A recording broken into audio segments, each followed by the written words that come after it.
আসসালামু আলাইকুম, আশা করি আপনারা সব অনেক ভালো আছেন।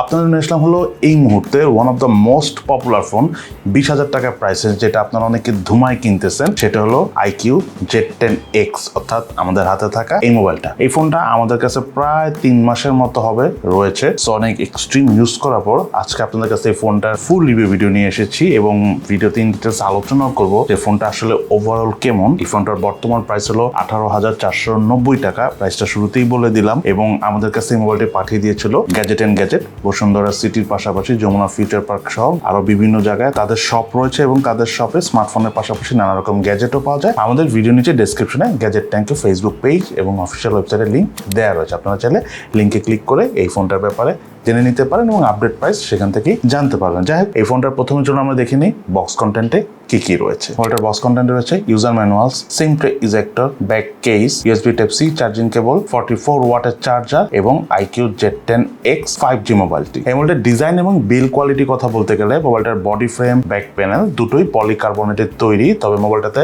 IP64 এর ওয়াটার এবং ডাস্ট রেজিস্ট্যান্স সার্টিফিকেশন রয়েছে, অর্থাৎ বেশ ভালো পরিমাণের এই টুকটাক ছিটে ফোটা পানি লাগলে এই ফোনটা সহজে কিছু হবার চান্স নেই। তার পাশাপাশি ফোনটার ডিসপ্লেটা বেশ শক্তপোক্ত, মিলিটারি গ্রেড স্ট্যান্ডার্ড 810H গ্রেডের, বেশ শক্তপোক্ত। তবে আমরা ফোনটা ফেলে দেখি নেই, আপনাদেরকে বলবো অযথা প্রয়োজন ছাড়া ফোনটা ফেলবেন না। তবে পকেট ডিস্টেন্স থেকে ফোনটা পড়লে কিছু হবার চান্স নেই।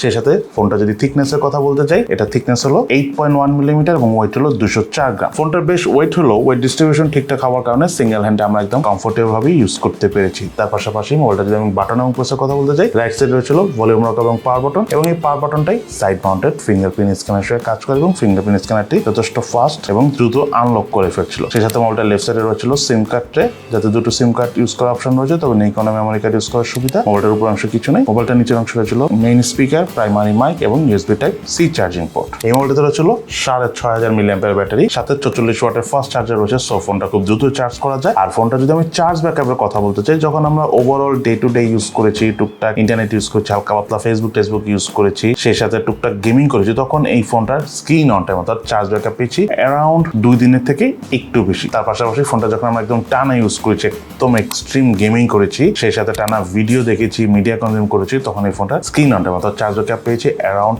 10 ঘন্টার কাছাকাছি। এই মোবাইলটার পিক ব্রাইটনেস হলো 1015 নিটস। তার এই মোবাইলটা অপারেটিং সিস্টেম হিসেবে ছিল Android 15। দেন যে বিষয়টা খুবই ইম্পর্টেন্ট, সেটা হলো iQoo এই ফোনটা হলো চাইনিজ ভেরিয়েন্টের ফোন, অর্থাৎ এটা ইউআইটা চায়না ইউআই। এবং যে বিষয়টা না বললেই নয়, চাইনিজ ইউআইতে যে প্রবলেমগুলো থাকে, যে গুগল প্লে স্টোর সাপোর্ট করবে কিনা বা অন্যান্য অ্যাপ সাপোর্ট করবে কিনা, এটাতে ওই ধরনের কোনো আমরা প্রবলেম পাইনি। Google play store easily download করে ইনস্টল করে ইউজ করতে পারছি। এবং তার পাশাপাশি গুগলের বাংলাদেশেরও অনেক অ্যাপস আছে, যেমন বিকাশ, নগদ সহ ফেসবুক, ইউটিউব, সব ধরনের অ্যাপসই আমরা এই ফোন ইউজ করতে পারছি। কোনো ধরনের কোনো প্রবলেম ফেস করিনি এবং মোবাইলের সিমের নেটওয়ার্ক রিলেটেড কোনো প্রবলেম পাইনি। সব সিমেরই নেটওয়ার্ক একদম কমফোর্টেবল ভাবে এই ফোনে পেয়েছি। আর যে বিষয়টা বলবো, ফোনটাতে আননেসেসারি প্রচুর অ্যাপস রয়েছে, স্পেশালি অনেক চাইনিজ অ্যাপস রয়েছে। আপনারা চাইলে ধরে ধরে ডিলিট করে দিতে পারেন, অথবা সবগুলো অ্যাপস চাইলে একটা ফোল্ডারে রেখে দিতে পারেন। মেইনলি চাইনিজ ইউআই থাকলে কিছু চাইনিজ অ্যাপস আসবে, এটাই স্বাভাবিক। তার পাশাপাশি অনেক সময় কিছু নোটিফিকেশন আসবে চাইনিজ লেখা, ওইটাই একটা ফ্যাক্ট। বাট আপনি যদি সম্পূর্ণ ইংলিশে কনভার্ট করে দেন, তাহলে খুব একটা ওইরকম চাইনিজ নোটিফিকেশন আসবে না, 2-1টা আসবে। ওটা কিছুদিন ইউজ করার পর আপনার প্রবলেম হবে না। বাট যে বিষয়টা বলতে চাচ্ছি, ফোনটার ইউআই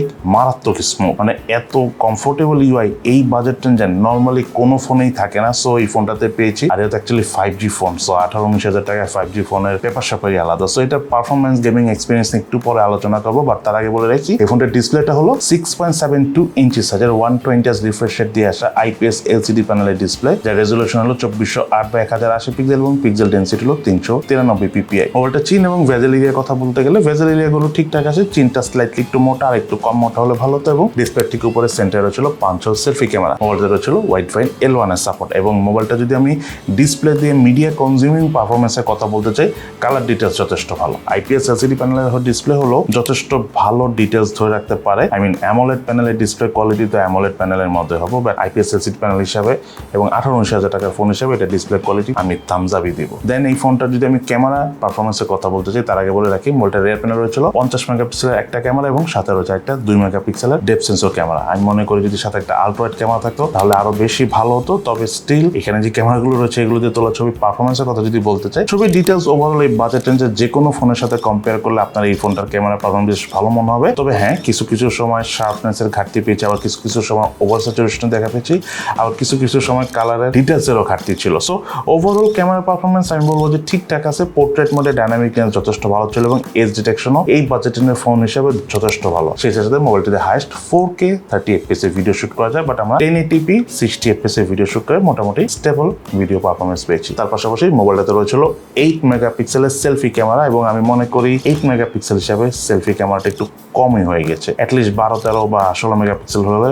ভালো হতো। বাট স্টিল সেলফি ক্যামেরাতে যখন আমরা ছবি তুলেছি ভালো লাইট পেলে, মানে দুপুরের দিকে বা বিকেলের সময় বেশ ভালো ছবি উঠে, কালার ডিটেলসও মোটামুটি ধরে রাখতে পারে। তবে মেইনলি আপনারা পোর্ট্রেট মোডের ছবি তুলেই মজা পাবেন। ওভারঅল সেলফি ক্যামেরা পারফরমেন্স আমাদের কাছে মোটামুটি লেগেছে। তবে এই মডেলটা ছিল Dimensity 7300 5G একটা প্রসেসর, যার ট্রানজিস্টর সাইজ হলো 4 ন্যানোমিটার এবং জিপি হিসেবে মডেলটা ছিল Mali G615। এই মডেলের আন্তর্জাতিক স্কোর পেয়েছে আমরা 7,49,509। বেঞ্চমার্ক স্কোর টেস্ট রেজাল্ট আমরা স্ক্রিনে শেয়ার করে দিয়েছি। সেই সাথে মোবাইলটা র্যামের টাইপ হলো LPDDR4S এবং স্টোরেজ টাইপ হলো UFS 3.1। বেশ ভালো একটা গ্রাফিক্স সেটিং যেমন এই ফোনে সাপোর্ট করে, তার পাশাপাশি বেশ ভালো একটা স্পিডে আমরা গেম প্লে করতে পেরেছি। এবং সত্যি কথা যেটা না বললে নয়, ল্যাগিং এর পরিমাণটা যথেষ্ট কম ছিল। জাইরো ডিলে আমরা ওইভাবে একেবারেই দেখা পাইনি। FPS এর কথা বলতে গেলে স্টেবল FPS পারফরমেন্সে পেয়েছি। তবে ফোনটা লং টাইম গেম প্লে করার সময় স্লাইটলি হিট হয়, কিছুক্ষণ সময় দিলে আবার ফোনটা আগের মতো ঠান্ডাও হয়ে যায়। তার পাশাপাশি ফোনটা দিয়ে আমরা কল অফ ডিউটি গেমসটা খেলেছি, সেটার গেমিং পারফরমেন্স যথেষ্ট ভালো। মোটামুটি full graphics setting, highest graphics setting এই ফোনটাতে খেলতে পেরেছি এবং স্টেবল FPS পেয়েছি গেম প্লে করার সময়। Gaming experience overall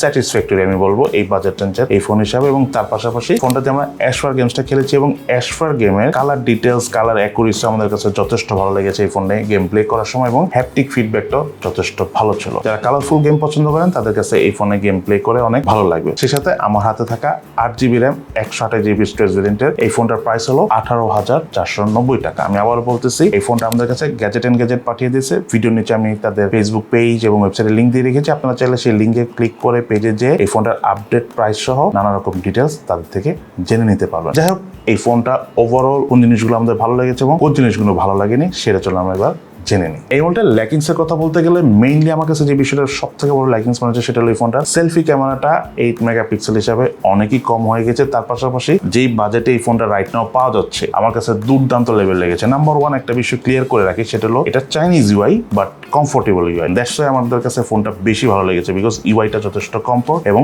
lag free performance আমরা পেয়েছি ইউআই থেকে। তার পাশাপাশি গেমিং এক্সপিরিয়েন্সও দুর্দান্ত লেভেলের। যারা গেমিং পছন্দ করেন আমি মনে করি এইটা আপনাদের জন্য 18 বা 19,000 টাকার মধ্যে সবচাইতে বেস্ট চয়েস হবে। ফটোগ্রাফির জন্য আমি অনেক ভালো বলবো না, বাট ওভারঅল ঠিকঠাক আছে, বিকজ এই বাজেট রেঞ্জে খুব কম ফোনই আছে যেগুলোর ফটোগ্রাফি পারফরমেন্স অনেক ভালো। সো স্টিল আমি বলবো যে বাজেট রেঞ্জে যেগুলো ক্যামেরা আছে ওটার মতো। ইনফ্যাক্ট কিছু কিছু ক্ষেত্রে আপনার এই বাজেট রেঞ্জে যে কোনো ফোনের ক্যামেরা থেকে এটার ক্যামেরা পারফরমেন্স আবার ভালোও লাগতে পারে। যাই হোক, এই জিনিসগুলো যদি বাদ দেয়, এটাতে IP64 এর যে ওয়াটার এবং ডাস্ট রেজিস্ট্যান্স সার্টিফিকেশন রয়েছে, এটা খুবই কাজের। বিশাল বড় একটা ব্যাটারি রয়েছে, আমরা লং টাইম চার্জ ব্যাকআপ পেয়েছি এবং ব্যাটারি ড্রেনিং ইস্যুস দেখিনি যে ধূপধাপ চার্জ কমে যায়, এই ধরনের কোনো প্রবলেম আমরা 3 মাসের ইউজেজে একবারও পাইনি।